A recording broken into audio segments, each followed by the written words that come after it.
China has emerged as one of the 21st century's most consequential nations, making it more important than ever to understand how the country is governed. Welcome to Pekingology, the podcast that unpacks China's evolving political system. I'm Jude Blanchette, the Freeman Chair in China Studies at CSIS, and this week I'm joined by Chenggang Xu, Senior Research Scholar at the Stanford Center on China's Economy and Institutions at Stanford University. Audio for this discussion comes from a public event we hosted with Chenggang at CSIS this week. We discuss his research and forthcoming book, Institutional Genes, The Origins of China's Institutions and Totalitarianism, forthcoming by Cambridge University Press.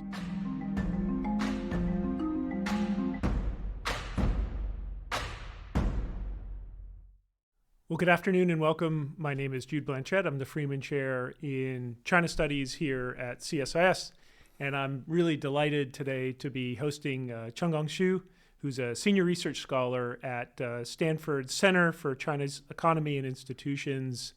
This is just a real treat for me as a longtime fan of Chenggang's work, and here to talk about a forthcoming book, which is actually metastasizing into a large research project that Chenggang is doing. But the first part of this is called Institutional Genes, The Origins of China's Institutions and Totalitarianism. This will be published by Cambridge University Press later on this year at some point, but Chenggang was gracious enough to share some of the chapters of the book, and I thought it was such a stimulating, thought-provoking, path-breaking piece of work that we were just really delighted to host him here for a discussion. And I'll just say, as an armchair student of China, I remember one of the most important pieces of work I read that really shaped my thinking about China was one of Chenggang's articles, 2011, Fundamental Institutions of China's Reform and Development. That's how I first became aware of Chenggang's work, and have now read most of his work, and just it continues to provoke questions and I think shape the way I think about China. So Chenggang, just really thrilled and delighted to host you here, and really excited to talk about this important new book. Thank you so much, Jude, for having me. So with the caveat that, of course, I haven't read the entire book because it's not fully, it's not all complete, but read what you sent me. You know, the first question I wanted to ask you is, it's just in some ways intuitive, but also rare to see the word totalitarian used to describe contemporary China. I think the view is, of course, that was a definition that fit during the Mao period, but starting with reform and opening in the late 1970s, that phase of China's political trajectory has ceased. And even under Xi Jinping, I don't see many people use the word totalitarian. So I wanted to start by asking, I think the first sentence in the book says, the fundamental institution of contemporary China is communist totalitarianism with Chinese characteristics. We'll get into the Chinese characteristics later, but how do you conceptualize totalitarianism? What's your definition, and why do you think that's the best description of China's political institutions today? Thank you so much for raising this fundamental question. The definition here I'm applying actually comes from Frederick and Brzezinski 1956 book, which is about totalitarianism. And by their definition, totalitarianism is a kind of institution which is totally controlled by a party. That is the totalitarian party. And that party controls every aspect of the whole society. Concretely, it would include ideology, armed forces, the government, the business and organizations, and the legal institutions and the judicial institutions, and the propaganda means media. So everything in every aspect of the society is controlled by one party. And the reason today's China still fits with this definition is very simple. Actually, the definition is given by the Chinese Communist Party itself. So what the Chinese Communist Party claims is that the party leads everything. So the party leads everything means the party controls everything. And so the party leads everything. 东南西北中，党政军民协，党是领导一切的。So these words, party leads everything, was actually clearly made by Chairman Mao Zedong before the Cultural Revolution, and nowadays by Xi Jinping repeatedly, and also under the leadership of Xi Jinping. These words now are in the charter of the Chinese Communist Party. So this is the definition given by themselves. If someone, a couple colleagues are in China right now, and if someone travels to China, it wouldn't necessarily have the direct observational feel of a totalitarian country. Insofar as you would think there's sort of wide degrees of latitude for social behavior, maybe not political behavior.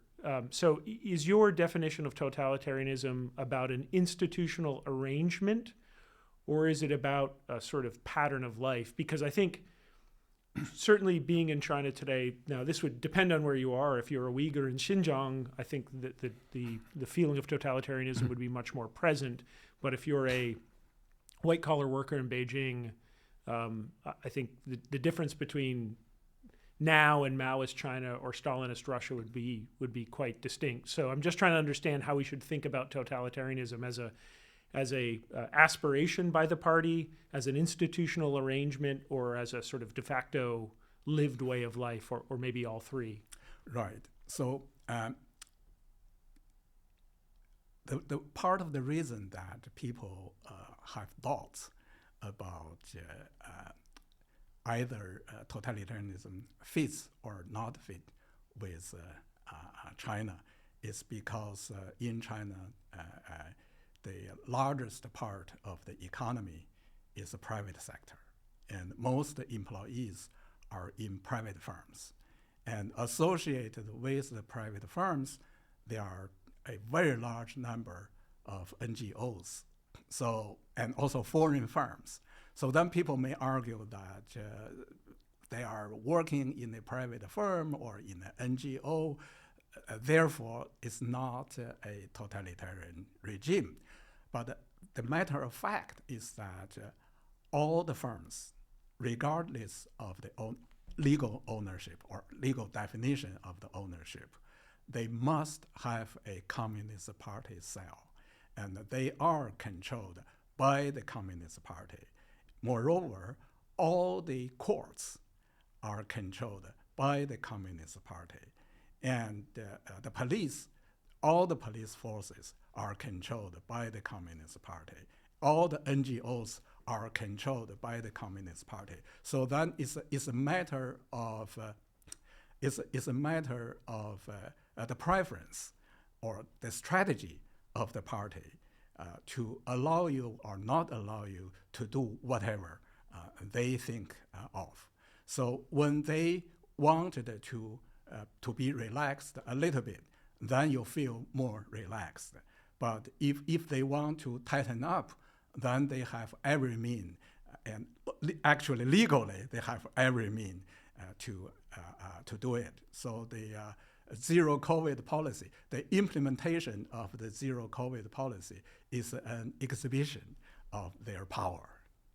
Yeah, and I think that's a really important point, that the areas where there is tolerance or leeway is not because there are institutional barriers to the party asserting its authority. It's simply, as you say, a matter of the party's temporary preferences. But there's no real checks and balances. Right. There's no sort of endogenous actors or forces who can fundamentally constrain where the party wants to act. Right. I also like to elaborate a little bit about the totalitarian party. The totalitarian party, the Chinese Communist Party, is a good example. A totalitarian party is not a party in the common sense. A party in the common sense, if I cite the definition by Max Weber, a party by common sense is that there are two features. One feature is that a political party is competing with other parties. So that's a political party. And the party exists within organizations. So that's definition number one. Definition number two is that the members of a political party are voluntary. So they voluntarily enter the party, and voluntarily exit from the party. So a totalitarian party is going to violate all of these definitions. So it's not within an organization, it's not allowing for the existence of any other organization without its control. So it's above all the organizations, and it prohibits any other organization, only conditional on the leadership or control of the totalitarian party. The other organizations can exist, and also the members are not voluntary. Particularly, once you enter this party, you will not be allowed to exit. Yeah, I guess in the case of, I think your point is correct. There has been an effort over the last decade for the Communist Party to get rid of members that it feels like are insufficiently loyal. So there is technically an exit strategy, and the simplest way to do it now would be to stop paying your party dues, and they would kick you out. But I think that's a purge. Your point is taken. Yeah. I wanted to ask you about how changes in academic interest following the collapse of the Soviet Union affected how we thought about China's trajectory. Right. Put another way, obviously, I think it makes intuitive sense that once the Soviet Union collapses, new PhD students are not going to be continuing to study autocratic systems, right? It appeared as if we were entering into a fundamentally new paradigm, and scholars began to study, reform, post-totalitarian reform autocratic systems or democratization. Right. I'm curious how you think this abandonment of the study of dictatorship and autocratic systems affected how we thought about China. Asking it a slightly different way, if we had still had a large group of academics focused on studying dictatorship, would they potentially have seen something in China, even in that post-Soviet collapse period, where they might have given us a more accurate understanding of where China was heading? Yeah, exactly. So if the academic world didn't move in the direction what we have seen in this recent 3 decades, then our understanding of China, understanding the nature of the Chinese regime would be fundamentally different. And many of the mistakes would not be made. And the reason the research of the communist totalitarianism was abundant was an illusion. So at that time, the illusion is that the communist totalitarianism was over. So that is the history. And the history is not going to come back. Also, when people portrayed the Chinese regime as an authoritarian regime, then there is an existing theory. In political science, it's called modernization theory. And by that theory, it argues that an authoritarian regime could be transformed peacefully into democracy as long as the economy grows. The argument is that when the economy grows, then you have a growth of the middle income class. And the middle income class would have interest to push forward democracy. And indeed, the Chinese economy was growing and was growing very fast. So therefore, there was a popular view that China would eventually being transformed into democracy because it was growing, because it was an authoritarian regime like South Korea, like Taiwan before the late 80s. So then China would be next, South Korea next Taiwan. So it was going to move to democracy, and therefore, actually, the growth of China benefited hugely from the policy of the United States, particularly around early 21st century. To be fair, though, there were lots of, this wasn't just a case of the U.S. getting China wrong. There were lots of Chinese intellectuals in the 1990s who also saw this possibility of transformation towards, maybe a softer authoritarian system or even something more democratic. And there were orthodox conservatives in the Communist Party who also worried that, China's accession to the WTO would facilitate political liberalization. So it seems like it wasn't necessarily wrong of us to think that. Maybe what we missed is the counter-reform capabilities of the party, that once it essentially, it saw a movement in that direction of liberalization and pluralization, it reacted with retrenchment. I don't know what you think about that thesis. Right. So here, I guess a key question is about the objective of the economic reform of the Chinese Communist Party. So I guess here the most serious wrong about understanding China is related to this question. So what is the objective of economic reform for the Chinese Communist Party?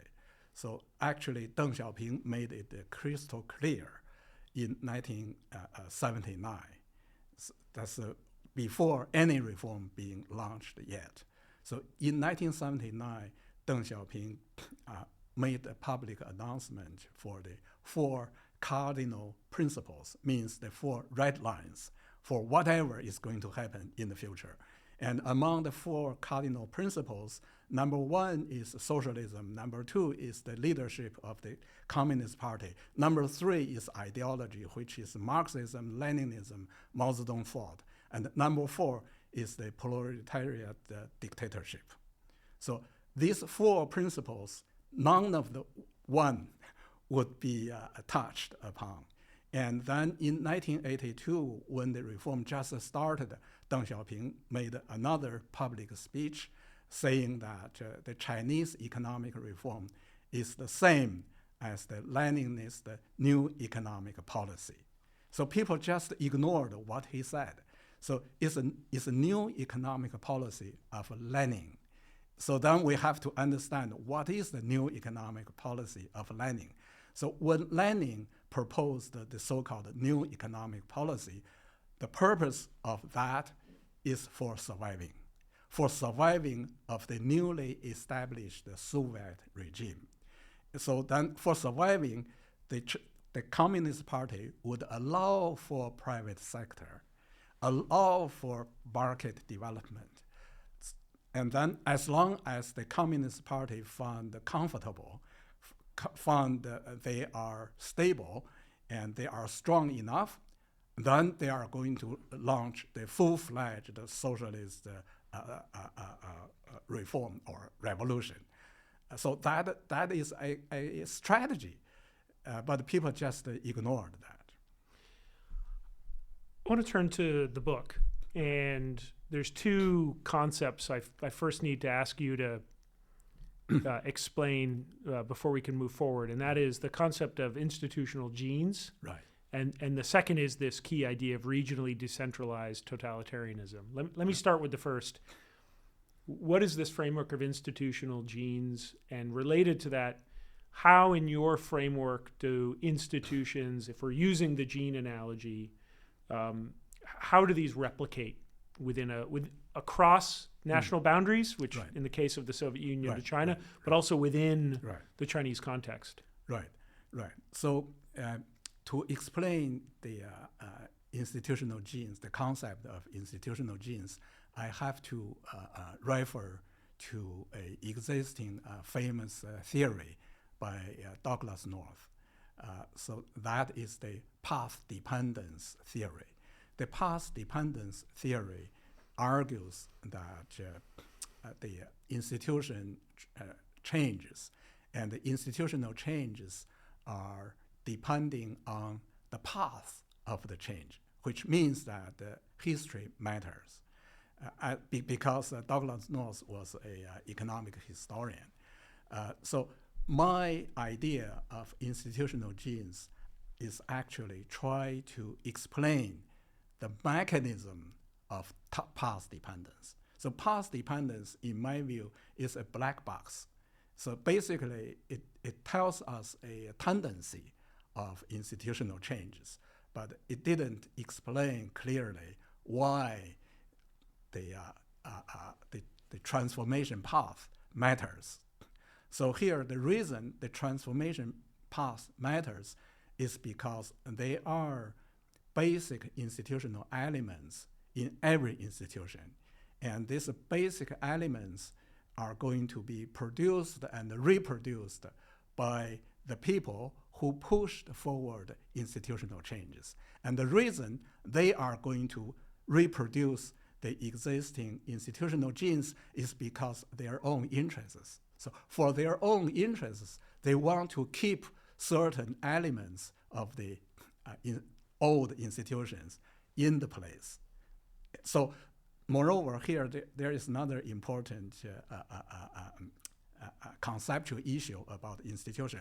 Institution here, what I mean by institution would not only including the codes of the organizations or the code of behavior, it would also include the social consensus. Because many of the behavior and way of organizing are not necessarily being codified. So people follow. And the reason people follow is because the existence of the social consensus. So if someone violates the social consensus, then you may be punished. So then this kind of fundamental or basic elements of institutions are going to be produced and reproduced and going to repeat in history. But these kind of things are also, they themselves are going to change. Just like when we talk about the Chinese adapting totalitarianism from Soviet Russia. So that's from outside. So it doesn't mean that these institutional genes are going to be there forever. So they are evolving, but they have their own ways of evolving. So then we have to understand how these kind of things are going to evolve for policy reasons. Next concept, and then we'll bring these two together, but Right. then the next concept is this idea of regionally decentralized totalitarianism, or Right. totalitarianism with Chinese characteristics. Right, right. So you've already laid out a Right. standard definition of totalitarianism. Right. I wonder if you can now, what's the regionally decentralized? Right. And what's interesting about it is I think intuitively we tend to think of totalitarianism as a phenomenon of centralizing Right. power and authority, Right.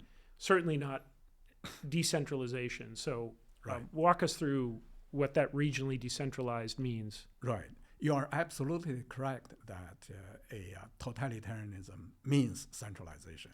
That's the highest degree of centralization. But here, the matter is a highly centralized regime. How would that operate in practice? So here, the totalitarianism means that you have a party which penetrates every corner of society and controls everything of a society. Then that would include the ideology and organization and politics and personnel. But then concretely for a empire like China, it's gigantic. So in practice, how would this highly centralized regime operate? Actually, the Chinese way of operating is that keeping the most centralized regime untouched, then the concrete administrative matters are going to be delegated to the local party-state apparatus. So these are parties. So the party controls. Here, really the key is about the division of labor. So in the Soviet model, the division of labor is at the central level. So you have a division of labor among ministries. So every ministry is specialized in one function, and all the firms in Soviet Union are going to be directly controlled by ministries. But in China, it's not operating in that way. So here, you have a provincial level government, party-state apparatus, you have a city level, you have county level, you have a township level party-state apparatus. And at each level, particularly provincial, city, and county, each level is self-contained. So you don't have a division of labor at each local level. And then you have firms, and this local party-state apparatus are going to control firms at their level. So in that way, that actually this kind of arrangement make the Chinese type of totalitarianism is much more flexible, much more effective, and much more resilient. And that is part of the reason that after the collapse of the Soviet Union, the Chinese totalitarian regime could retain. Would it work to substitute delegated for decentralized? Actually, to avoid confusions, in my latest version of the of the manuscript, so after it's printed, you will see I changed the term. I would not call that as regionally decentralized totalitarianism. Instead, I call that as regionally administered totalitarianism. So to avoid the term decentralization. But indeed, decentralization was the word being used by the Chinese communists. And not only the Chinese, Gorbachev, in his perestroika. Yeah. In his reform program, he actually repeatedly talked about the decentralization. That's a part of the reason. So in my earlier version, I borrowed these words from these communist leaders, but conceptually it could make confusion. Well, and you get a better acronym now. It used to be RDT. Now you get RAT, R-A-T. Exactly. Now I want to bring these together, and I've intentionally waited on asking you to just lay out the main argument of the book because I first wanted to lay some groundwork. But I wonder if you can now bring these two together. You know, what is the puzzle that you were explaining with this, and how does sort of institutional genes framework and regionally administered totalitarianism, how do those fit together in the thesis? Right. So this, first, let me just briefly talk about how this regime being evolved, being established. So the number one step was to establish a Soviet type of totalitarian regime. So that happened starting from 1931 instead of usually people will say PRC. PRC started from 1949. So in 1931, the Chinese Communist Party, under the leadership of the Comintern, which is a agent of Soviet Union Communist Party. So under the leadership of Comintern, the Chinese Communist Party established the Chinese Soviet Republic, in 1931. So that is the first Soviet regime in China.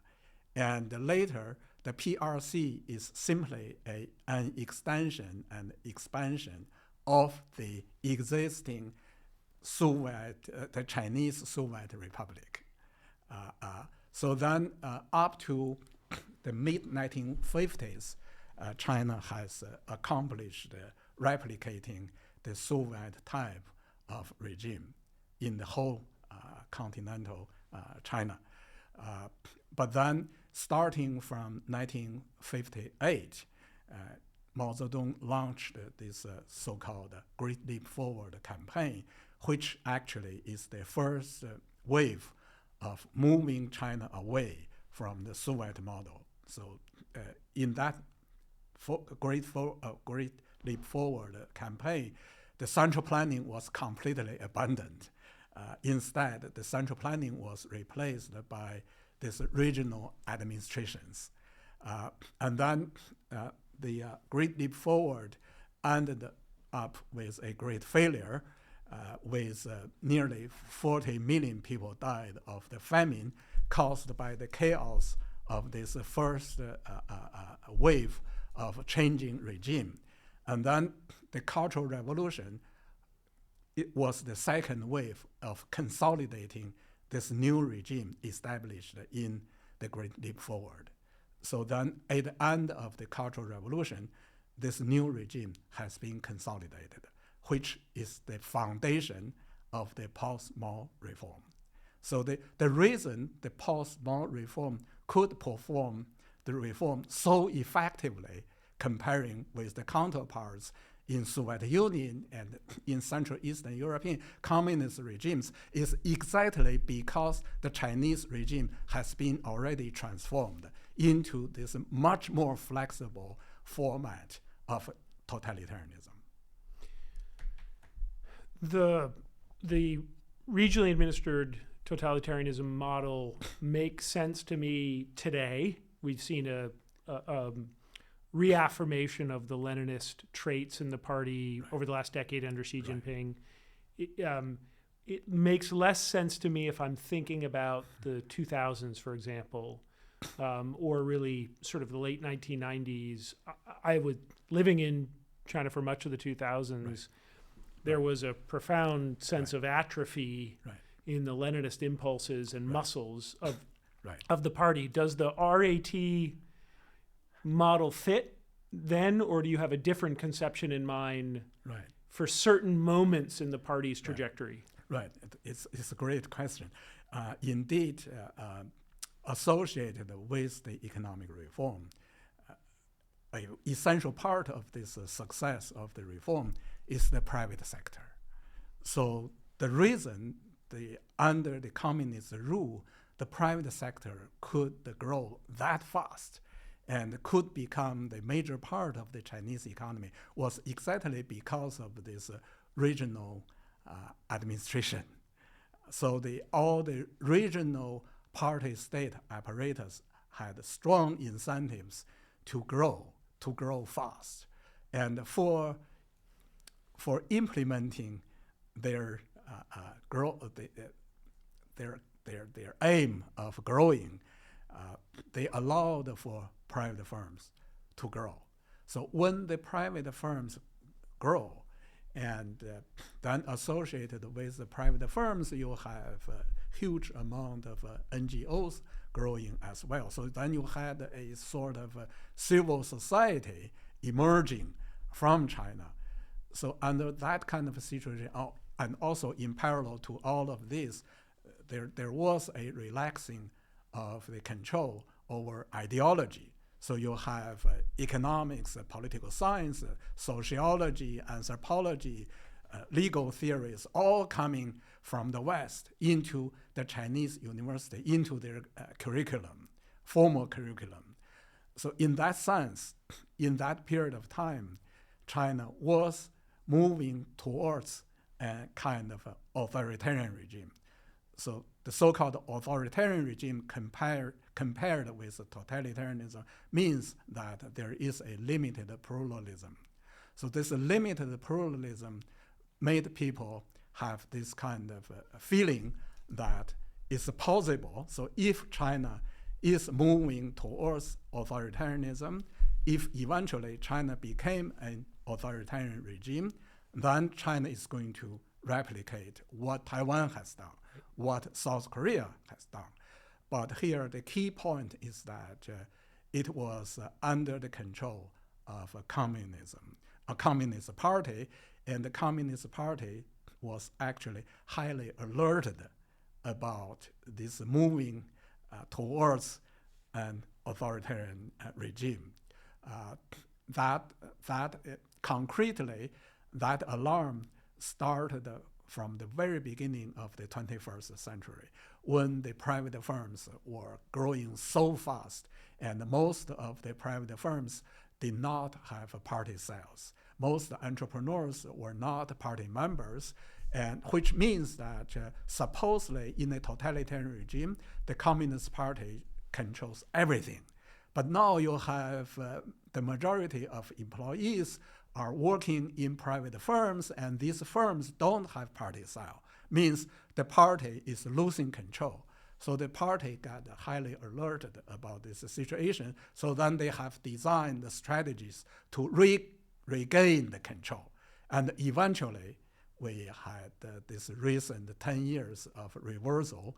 These are all the efforts of regaining the control. Later on in the discussion, I want to come back to that last point you made, because I want to ask you where you think China's political trajectory goes from here. Right. But I wanted to circle back to, a good chunk of your book is actually a historical exploration of paths taken and paths not taken. Right. And, two forces that you identify as fundamentally critical to China's current political trajectory are the imperial system, and also, of course, as you've mentioned several times, the importation of Soviet governance technology. One thing you talk about in the book is what you call this great institutional divergence.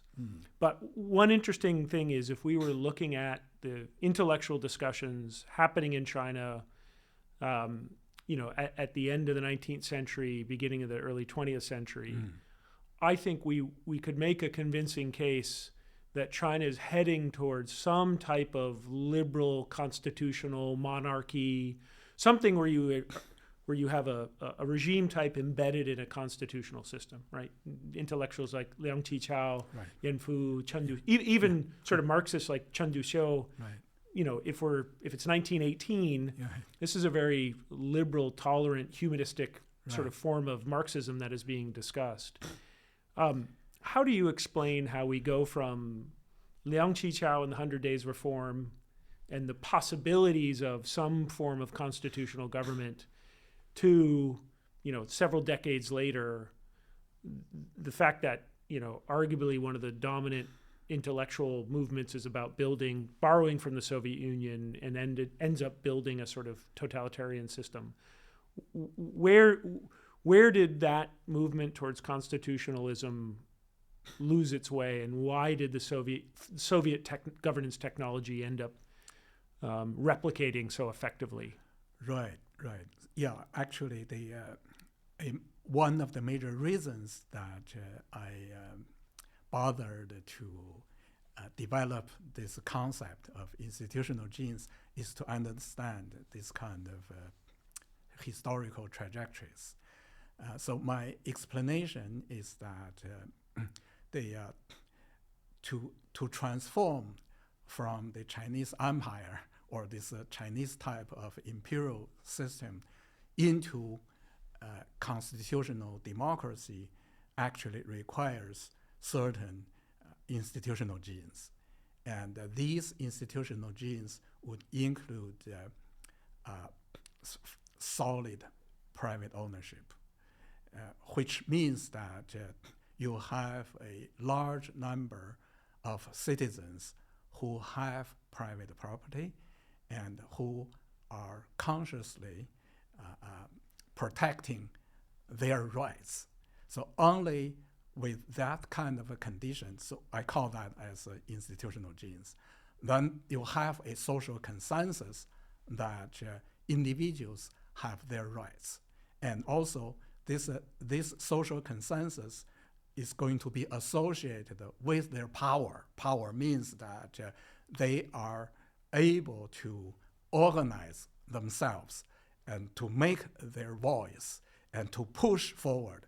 So without these conditions, actually, a top-down push in the direction of constitutionalism or democracy would not work. So if we look at history, there's no that kind of movement succeeded in history. So you have to have this bottom-up force. So I call that as institutional genes, but China did not have. And the Chinese institutional genes I identified are the Chinese empire, the imperial institution, and also another institutional gene necessary for establishing a totalitarian party is the secret political organizations. So in these two institutional genes, China has been very strong. And then I identified the communist totalitarian regime in Soviet Union, in Soviet Russia. So what are the institutional genes for that? So I identified the three. The number one is the imperial system in Russia. The number two is the secret organization. The number three is the Russian orthodoxy. So among the three institutional genes, China shared two. So the only thing China was missing was the Russian orthodoxy. So that actually is important. And that is why the Comintern, the impact of Comintern is necessary. It's a necessary condition for China to be converted into a totalitarian regime. So China had a strong foundation, strong institutional genes for adapting totalitarianism. So and then you have this Comintern coming to China and established the Chinese Communist Party by them. And then they not only propagated the ideology, they also trained the Chinese how to organize this totalitarian party.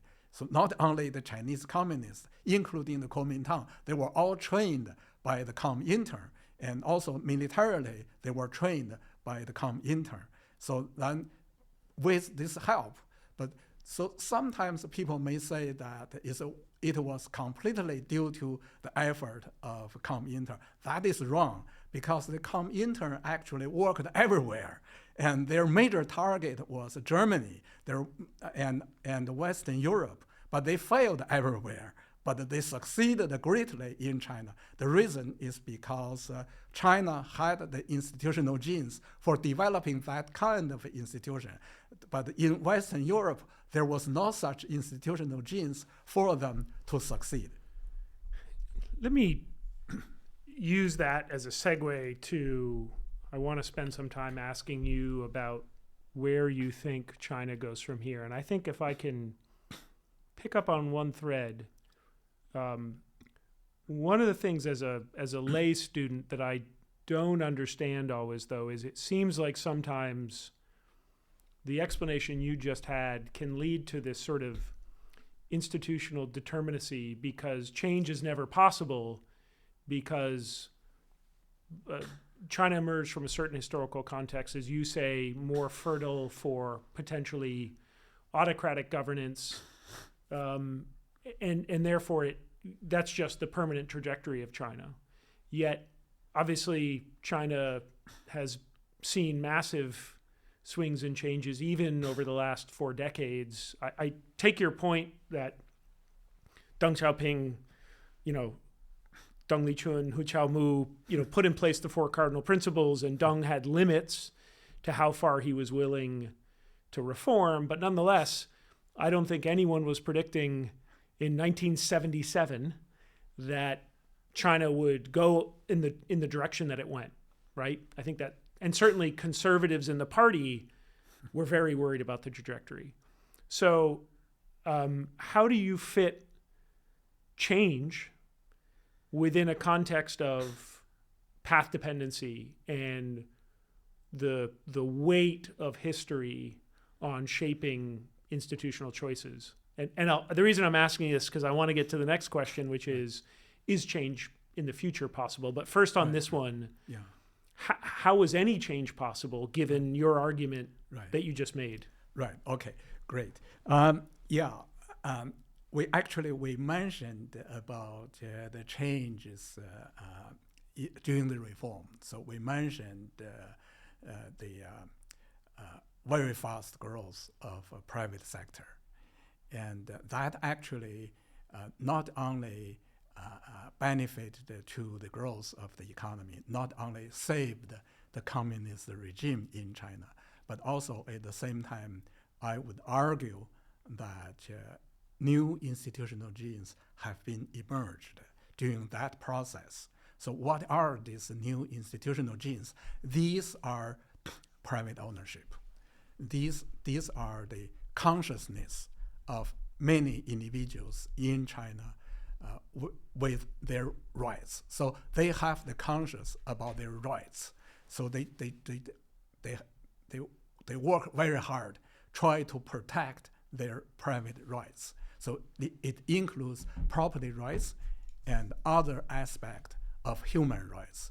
And we also see that there were huge amount of lawyers helped the people to protect their rights.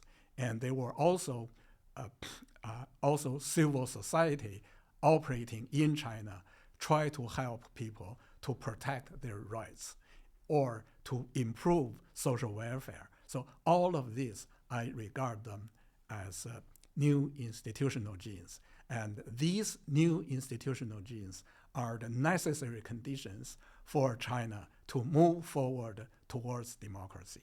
So eventually, if someday China could change into a more positive direction, that is the foundation. But the sadness is that because the Communist Party is still controlling the society, and the Communist Party has this consciousness of protecting their regime, and they have identified all of these new institutional genes as the foundation of shaking up their regime. So they have been alerted actually 20 years ago. There were publications by the party saying that preventing the color revolution, preventing the peaceful evolution, these are the highest priority. And the foundations for these kind of things are this private ownership and NGOs and civil society and all the discussions about human rights, discussions about rule of law, discussions about independent judiciary, discussions about constitutionalism. So nowadays, all of these terms are banned. The reason these are banned is exactly because these are the conditions for growing of the new institutional genes. So then here you see these two forces are fighting. So in that sense, I would not regard the evolution of history is deterministic. So it's not deterministic, but the concept of institutional genes is helpful for us to know the conditions of transformation. I think I know that the answer will be somewhat pessimistic, but I want to now ask you, so given that, so the new institutional genes emerged as a potential accidental byproduct of economic reforms the party made out of the necessity of self-preservation. Right. So that's pillar one of the argument. Those new institutional genes then provoked the creation of antibodies I'll try to stay with the biological. Exactly. I think I'm going to run out because I don't know many more terms, but Right. antibodies within the party system, which saw these new institutional genes as, and their replication as a threat to the solidity and resilience of the party. And that simplified story that maybe starts in 2008, 2009, accelerates under Xi Jinping, and that's where we are today. Right. Okay, so that's argument 2. So third argument then is prospect for changes in China's political trajectory. Right. So I think, question 1 is, if we've seen that the party in the past has been willing to take on significant political risk in the name of self-preservation, and we could say that the Reform and Opening Plan was a calculated risk. As you said, Deng Xiaoping was aware of some of the possibility of these new institutional genes. Yes. Spiritual pollution, right? Exactly. You're going to have to let a few flies in. Yes. So they were aware of this, and yet they still went ahead with it. And actually, Deng and people like Hu Yaobang and Zhao Ziang had to wage political bureaucratic war to open up space for the reforms. Right. So that would seem to indicate to me that self-preservation can push the Communist Party to do things on the left and on the right.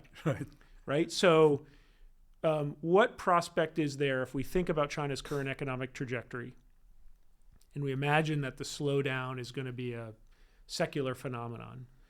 Do you imagine, or could you imagine, a point where, not because Xi Jinping, reads F.A. Hayek and gets the liberal bug, but simply because for reasons of self-preservation, they need to make a fundamental change. And in the economic trajectory, I don't want to say move back to a reformist trajectory, but something that is more market tolerant.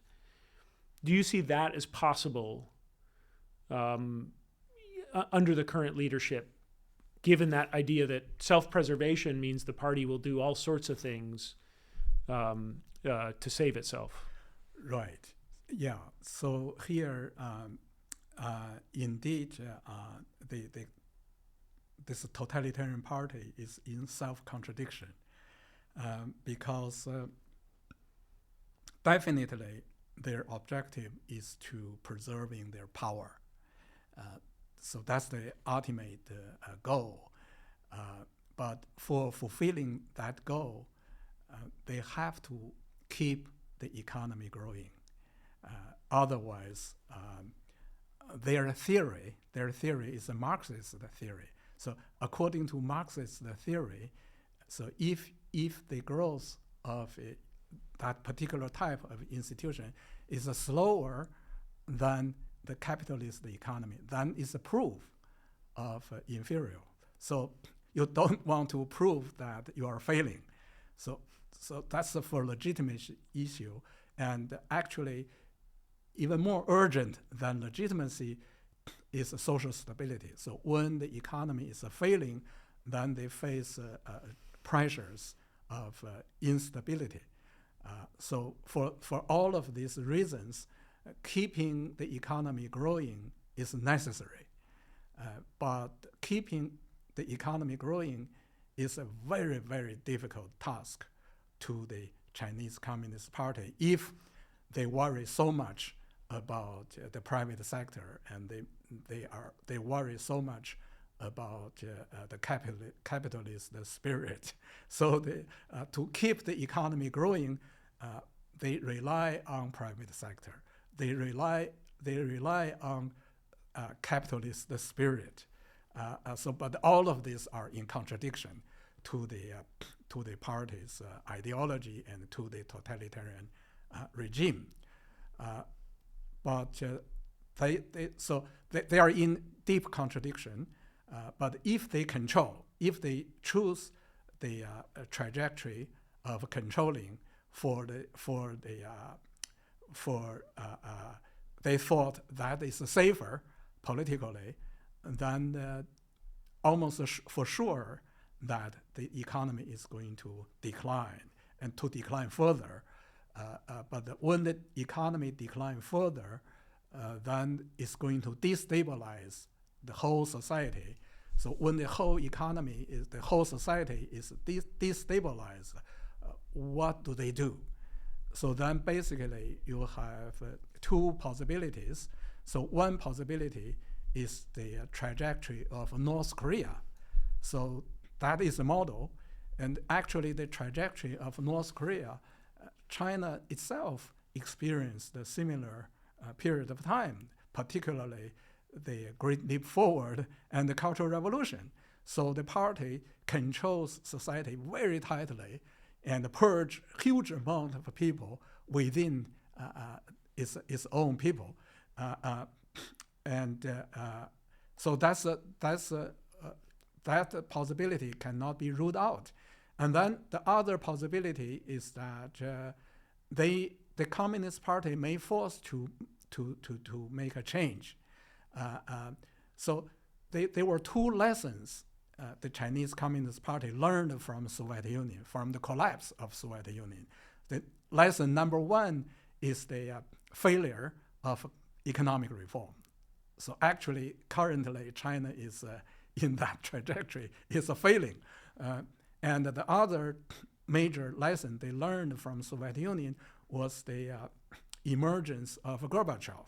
Actually, it's not a person, it's emergence of that type of leadership. And so if we look at what Gorbachev had done, Gorbachev did not mean to dissolve Soviet Union.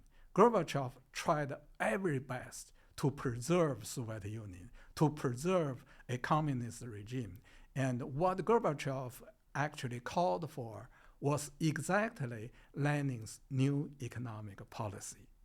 So we cannot rule that out. So you might have a new generation of Chinese communist leadership try to redo the Leninist new economic policy. People may call that as Deng Xiaoping, but then here there is another challenge to the Chinese communists. The challenge is that a very important reason that Deng Xiaoping could go that far, there were two reasons. One was the conflict between China and the Soviet Union, and the United States and the whole West tried to use China as a leverage to play against the Soviet Union. At that time, Soviet Union was the major enemy, but not anymore. So in today's geopolitics, and also when the Chinese communists revealed its nature that is the same as the Soviet Communist Party, so then geopolitically there is no leverage. And then the other issue is that the reason Deng Xiaoping could go that far was because of the Cultural Revolution. So the Cultural Revolution gave him the credit, and also the Cultural Revolution made a very large army prepared for Deng Xiaoping. This large army prepared for him. What I mean is those bureaucrats, the party state apparatus bureaucrats being purged during the Cultural Revolution, but not anymore. So if in case there was a new leadership try to redo the reform, the new reform is going to be very, very difficult to convince not only outside the world, but also within China. Just a third factor is, in some sense, only Deng Xiaoping you needed Deng Xiaoping to push through the reforms. In addition to the geopolitical dynamics and the historical, there is no figure like Deng Xiaoping in the sense of someone who was on the Long March, had fought against the Japanese, had widespread, had served in state capacity, in party positions, had widespread credibility across the entire political system, even though he was purged. There are no Chen Yuns, there are no Deng Xiaopings, Ye Jianyings. There are none of these figures in the party today. You know, it's Tai Chi and Wang Huning. It's so even if we imagine the space opened up, it's hard to imagine someone who would have credibility Right. across the system, who could Exactly. mobilize a coalition, Exactly. who could push against vested interests. Exactly. Yeah. I had a whole bunch of other questions I was going to ask you, but I just realized we're at the end of the hour. But actually, this is just an advertisement for how good the book will be, and also for how important it is, because I think it's clear China's entered a new paradigm, and our mental map of China, which certainly for me is reform and opening, no longer describes the territory. Right.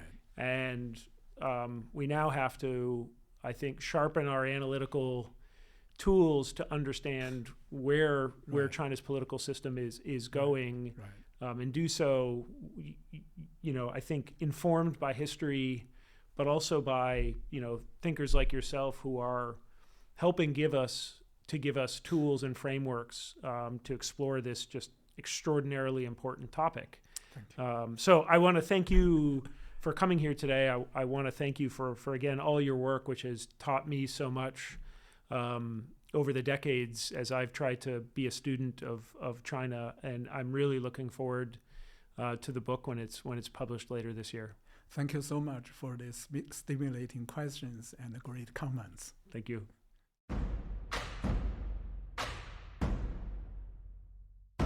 If you enjoyed this podcast, check out our larger suite of CSIS podcasts, from Into Africa, The Asia Chessboard, China Power, The Trade Guys, Smart Women, Smart Power, and more. You can listen to them all on major streaming platforms like iTunes and Spotify. Visit csis.org/podcasts to see our full catalog